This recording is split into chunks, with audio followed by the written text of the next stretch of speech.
This is just a sample of the audiobook. To get the complete audiobook, access the link posted in the first comment. Of success did not justify the effort and negative experiences.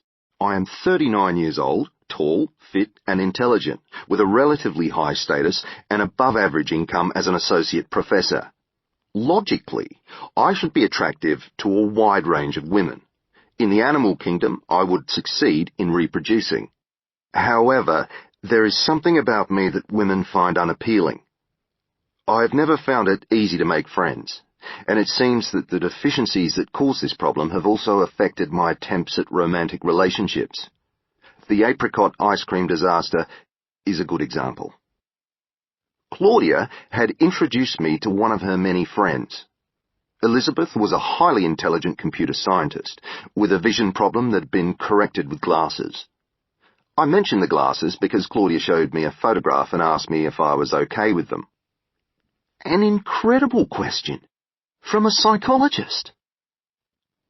In evaluating Elizabeth's suitability as a potential partner, someone to provide intellectual stimulation, to share activities with, perhaps even to breed with, Claudia's first concern was my reaction to her choice of glasses frames, which was probably not even her own but the result of advice from an optometrist.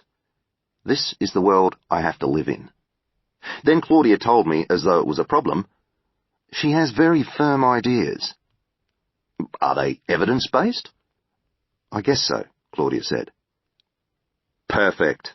She could have been describing me. We met at a Thai restaurant. Restaurants are minefields for the socially inept, and I was nervous as always in these situations.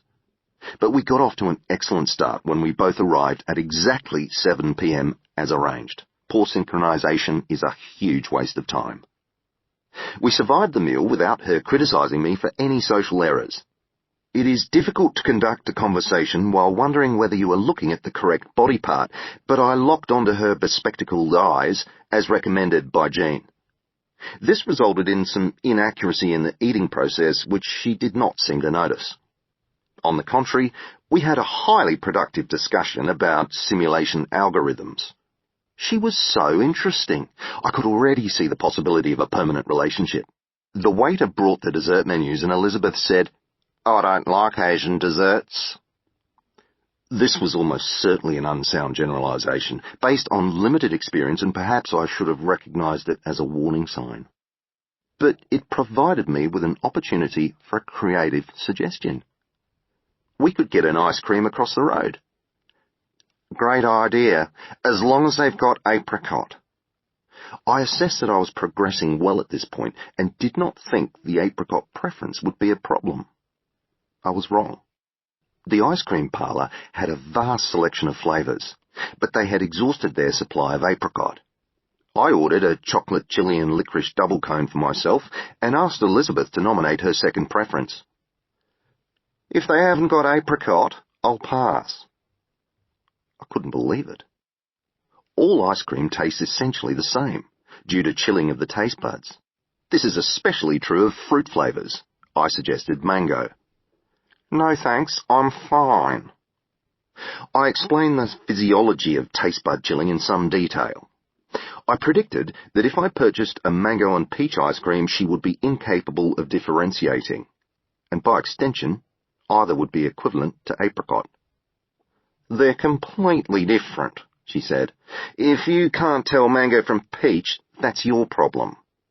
Now we had a simple objective disagreement that could readily be resolved experimentally. I ordered a minimum size ice cream in each of the two flavours, but by the time the serving person had prepared them and I turned to ask Elizabeth to close her eyes for the experiment, she had gone.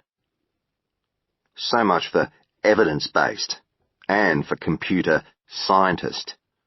Afterwards, Claudia advised me that I should have abandoned the experiment prior to Elizabeth leaving. Obviously, but at what point? Where was the signal? These are the subtleties I failed to see. But I also failed to see why heightened sensitivity to obscure cues about ice cream flavours should be a prerequisite for being someone's partner. It seems reasonable to assume that some women do not require this. Unfortunately, the process of finding them is impossibly inefficient. The apricot ice cream disaster had cost a whole evening of my life, compensated for only by the information about simulation algorithms. 2 lunchtimes were